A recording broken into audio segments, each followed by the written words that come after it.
दोस्तों, कल एनडीए और इंडिया की बैठक के बाद जो प्रेस कॉन्फ्रेंस हुई, जो स्टेटमेंट रिलीज की गई, उससे ये तो साफ हो गया कि भारत के अगले प्रधानमंत्री नरेंद्र मोदी ही बनने वाले हैं। लेकिन इस बार उनका शासन पहले के कंपैरिजन में कमज़ोर होने वाला है, क्योंकि बीजेपी ने बहुमत हासिल नहीं किया था। इसी वजह से उन्हें अलायंस के साथ जुड़कर अपने कार्यकाल में जो भी फैसले करना चाहते हैं करने होंगे।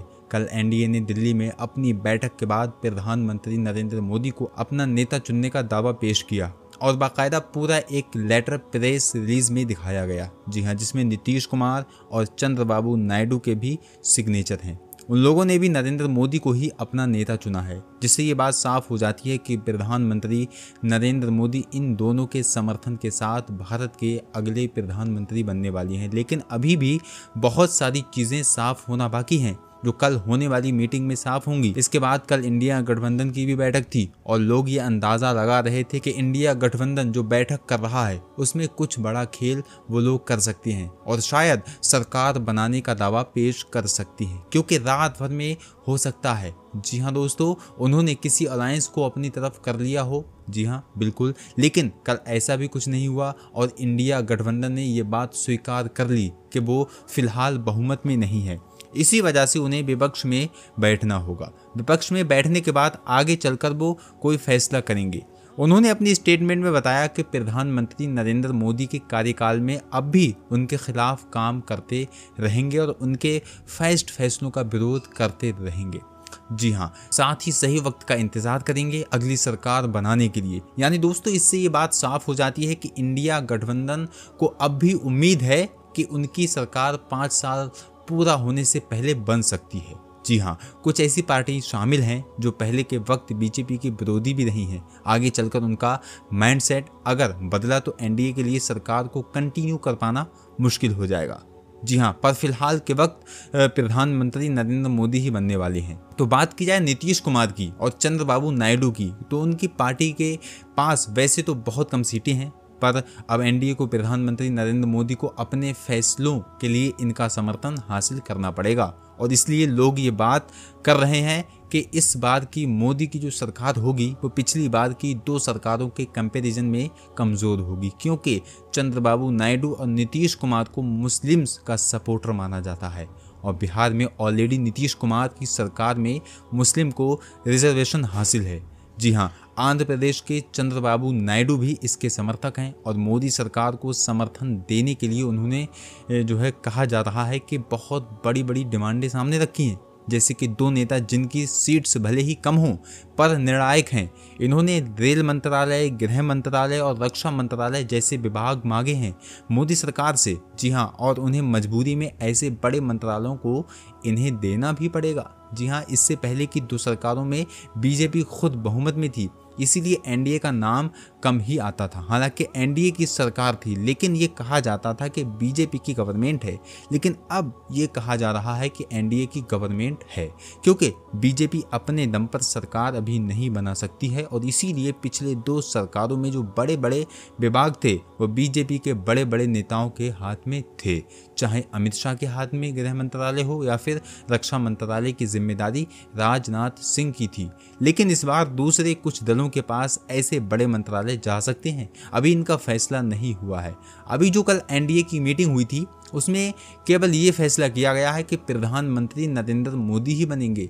एनडीए के नेता नरेंद्र मोदी हैं। ये फैसला आनंद फानन में इसलिए किया गया ताकि कोई इस डाउट में ना रहे कि एनडीए की सरकार बनने वाली है या फिर इंडिया की सरकार बनने वाली है। अब कल जब ये फैसला कर लिया गया तो एनडीए अपनी अगली मीटिंग 7 जून को रखी है। दिल्ली में होने वाली इस मीटिंग में ये डिसाइड किया जाएगा कि किस नेता को कौन सा विभाग दिया जाएगा। इसमें पूरे चांसेस हैं कि नीतीश कुमार और चंद्रबाबू नायडू को बहुत बड़े बड़े मंत्रालय दिए जाएं, क्योंकि ऑलरेडी खबरें आ रही हैं कि इनकी डिमांड बहुत ज़्यादा बड़ी है और प्रधानमंत्री नरेंद्र मोदी को अपनी सरकार अगर बनानी है तो इनकी डिमांड को पूरा करना होगा।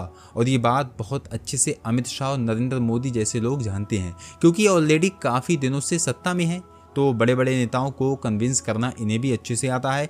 दूसरी तरफ जी हाँ, इंडिया है जिसके पास थोड़ी सी सीट कम रहेगी, वरना ये बहुमत से आ जाते और उसके बाद इन्हें सरकार बनाने में कोई रोक नहीं सकता था।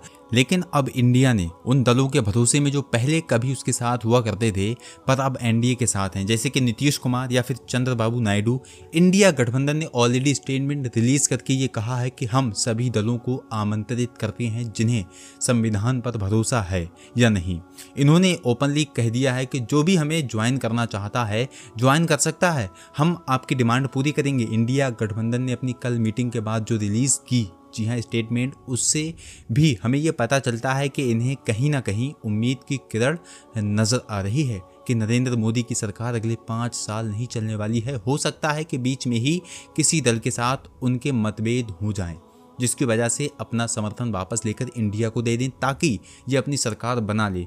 इस स्टेटमेंट में ऐसी बात पता चलती है, लेकिन ऐसा होना बहुत ज़्यादा मुश्किल है। बहरहाल 7 जून का दिन भी काफ़ी ज़्यादा इम्पोर्टेंट है, जी हाँ, इंडिया गठबंधन के लिए, क्योंकि 7 जून को जब ये मंत्रालय बांटे जाएंगे और अलग अलग नेता को अलग अलग मंत्रालय दिए जाएंगे तो इंडिया गठबंधन के सपोर्टर्स को ये उम्मीद लग रही है कि हो सकता है कि कोई ऐसा मतभेद पैदा हो जाए जिसके जो है कारण कोई दल अपना समर्थन उनसे वापस ले ले और इंडिया को दे दे।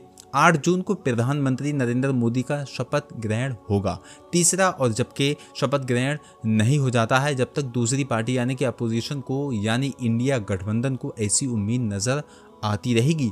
शपथ ग्रहण के बाद तो उन्हें इंतजार करना होगा, अगले 5 साल नहीं बल्कि बीच में भी ऐसे चांसेस बन सकते हैं। दोस्तों, बात की जाए चंद्रबाबू नायडू और नीतीश कुमार की, तो कल एनडीए की मीटिंग में भले इनकी सीट्स कम हों पर ये नरेंद्र मोदी के एकदम पास बैठे दिखाई दिए, क्योंकि बीजेपी को अच्छे से उनकी जीती हुई सीट की अहमियत पता है, इसलिए हर हाल में वो इन्हें कन्विंस करना चाहेंगे। हालांकि जब ये एनडीए में शामिल नहीं थे तो प्रधानमंत्री नरेंद्र मोदी इनके खिलाफ खुलकर बोला करते थे और चंद्रबाबू नायडू और नीतीश कुमार भी बीजेपी के खिलाफ स्टेटमेंट दिया करते थे। आज भी चंद्रबाबू नायडू की ऐसी बहुत सारी स्पीच मौजूद हैं इंटरनेट पर जिसमें मोदी के खिलाफ बहुत सारे उल्टे बयान दे रहे थे, यानी इन्हें खुश रखना बीजेपी के लिए बहुत बड़ी चुनौती होने वाला है। दोस्तों, बहरहाल इस इलेक्शन से भारत की इज्जत पूरी दुनिया में बहुत ज़्यादा बढ़ गई है और लगभग हर पार्टी खुश है, हर पार्टी के समर्थक खुश हैं, क्योंकि सब अपनी अपनी जीत का जश्न मना रहे हैं। असल में ये भारत के डेमोक्रेसी की जीत है, क्योंकि पिछले 10 सालों से जब से बीजेपी गवर्नमेंट आई है तब से ही अपोजिशन ये इल्ज़ाम लगातार लगा रहा था कि ईवीएम में गड़बड़ी होती है और ईवीएम में गड़बड़ी की वजह से बीजेपी को इतनी ज़्यादा सीट्स हासिल होती हैं। साथ ही अपोजिशन के साथ साथ दुनिया भर के देशों ने भारत के लोकतंत्र पर भी इल्ज़ाम लगाने स्टार्ट कर दिए थे और ये कहना शुरू कर दिया था कि भारत में लोकतंत्र खत्म होता जा रहा है और डिक्टेटरशिप आ चुकी है। संविधान को बदलने की कोशिशें की जा रही हैं और देश को चाइना या रशिया की तरीके से बनाया जा रहा है, जहाँ पर सरकार कभी बदलती नहीं है। लेकिन इस बार के इलेक्शन से ये बात साफ हो गई है कि ईवीएम में कोई भी गड़बड़ी नहीं है और चुनाव एकदम निष्पक्ष तरीके से कराए जा रहे हैं। यहाँ पर इलेक्शन कमीशन किसी पार्टी का समर्थन नहीं कर रहा है बल्कि ईमानदारी के साथ इलेक्शन को कंडक्ट करवा रहा है। साथ ही ये बात क्लियर हो गई कि जिस पार्टी की पॉपुलैरिटी ज़्यादा होगी उसकी सीट्स आसानी से निकलेंगी और इस वजह से यहाँ पर व्लादिमीर पुतिन या फिर चाइना की तरह हमेशा एक पार्टी का शासन नहीं चलने वाला है और इसी को लोकतंत्र की जीत कहा जाता है। इस इलेक्शन के बाद इंडिया की रैंकिंग जो इंटरनेशनल लोकतंत्र के मामले में काफ़ी नीचे आ गई थी वो अब एकदम से ऊपर आ जाएगी, क्योंकि दोस्तों विपक्ष मजबूत है और डेमोक्रेसी का शासन है। यहाँ पर बीजेपी को किसी भी फैसले के लिए अपने साथ मौजूद अलायंस का समर्थन हासिल करना होगा। किसी भी ऐसे कानून को पास करने से पहले उन्हें सोचना पड़ेगा कि जो उनके साथ जुड़े हैं कहीं भी उनके अगेंस्ट तो नहीं है। जी हाँ, क्योंकि अगर वो उनके अगेंस्ट होंगे तो समर्थन वापस जाने का डर भी बीजेपी को सताता रहेगा। तो खुशी की बात यह है कि देशवासियों को अपना वोट पर काफ़ी ज़्यादा भरोसा भी हो गया है कि जो कि बीजेपी के सपोर्टर्स हैं वो इस बात को लेकर खुश हैं कि प्रधानमंत्री नरेंद्र मोदी तीसरी बार सरकार बनाने जा रहे हैं। जो कांग्रेस के सपोर्टर्स हैं वो इस बात को लेकर खुश हैं कि वोट देने से उनकी सरकार आ सकती है, उनके वोट में पावर है और उनके सपोर्ट वाली पार्टी की काफ़ी ज़्यादा सीट्स निकली हैं, जिससे वो विपक्ष में काफ़ी मजबूत से सरकार के फैसलों के खिलाफ अपनी आवाज़ को उठा सकेंगे। और जो लोकतंत्र के सपोर्टर हैं वो इस बात को लेकर खुश हैं कि लोकतंत्र भारत में अभी भी पूरी तरीके से सुरक्षित और आगे भी सुरक्षित रहने वाला है। दोस्तों आज की इस वीडियो में बस इतना ही। मुझे उम्मीद है कि इस वीडियो से आपकी नॉलेज बड़ी होगी। वीडियो पसंद आई हो तो इसे लाइक करें, शेयर करें और ऐसे ही इंटरेस्टिंग टॉपिक्स पर नॉलेजेबल वीडियोज़ देखने के लिए हमारे चैनल को सब्सक्राइब करें और बेल आइकन को प्रेस करें। दोस्तों मिलते हैं इंशाल्लाह अगले वीडियो में। अस्सलामु अलैकुम व रहमतुल्लाह।